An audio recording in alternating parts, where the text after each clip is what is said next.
కాకినాడ, విజయవాడల సుతం మస్తు ఘనం వర్షాలైతే కొట్టినాయి కదా నుల్లా. ఇక వర్షాలకైతే కొంతమంది జనాలు వరద నీళ్ళలో చిక్కుకొని మస్తు ఇబ్బందులు పడుకుంటా తినేందుకు తిండి లేక, తాగేందుకు నీళ్లు లేక అరిగోసలు పడుతున్నారట. మరి ఇక వరద నీళ్ళలో చిక్కుకున్న వరద బాధితులకు అక్కడున్న జిల్లా యంత్రాంగం అయితే ఆహార పొట్లాలనైతే అందిస్తున్నదట. మరి వాళ్ళ ముచ్చట ఒకసారి విందామా?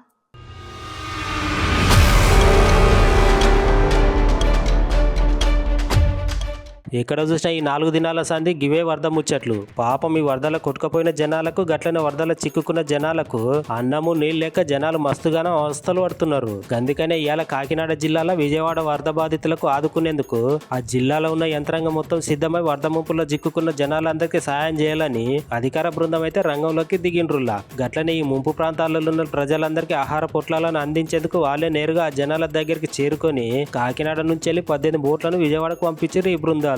రెవెన్యూ డివిజన్ అధికారి ఇట్లా కిషోర్ చేసిన ఏర్పాట్ల గురించి మాట్లాడుకుంటా కలెక్టర్ షణ్మోహన్ సారు ఆదేశాల మేరకు కాకినాడ నుంచి పెద్ద ఎత్తున ఉదయం టిఫిన్లు, మధ్యాహ్నం వెజిటేబుల్ పలావ్, రాత్రికి సుత భోజనం అక్కనే వండి పెద్ద ఎత్తున పంపించేస్తున్నారు. ఆంధ్రప్రదేశ్ రాష్ట్రంలో గిట్లా అనార్థం జరిగినప్పుడు ఇట్లాంటి బృందాలు వచ్చి జనాలకు సహాయం చేస్తే ఎంత మంచిగా ఉంటుందిలా జనాలందరికీ. గట్లనే జనాలందరూ కష్టాలుంటే ఖచ్చితంగా ఈ ప్రభుత్వ యంత్రాంగం అయితే ఆదుకుంటుందని అక్కడున్న ఆర్డీఓ కిషోర్ సార్ అయితే తెలిపిండుల్లా.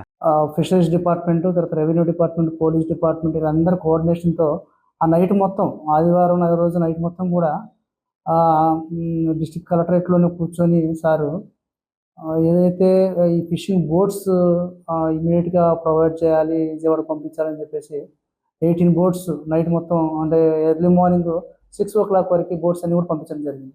అదేవిధంగా మన మండే రోజు కూడా వాళ్ళందరికీ ఫుడ్ ప్రొవైడ్ చేయాలి, ఫుడ్ వల్ల వాళ్ళకి ఫుడ్ లేక కూడా ఇబ్బంది పడుతున్నారు అనే ఉద్దేశంతో డిస్ట్రిక్ట్ కలెక్టర్ గారు ఇమ్మీడియట్గా మాకు ఇన్స్ట్రక్షన్స్ ఇవ్వడం జరిగింది.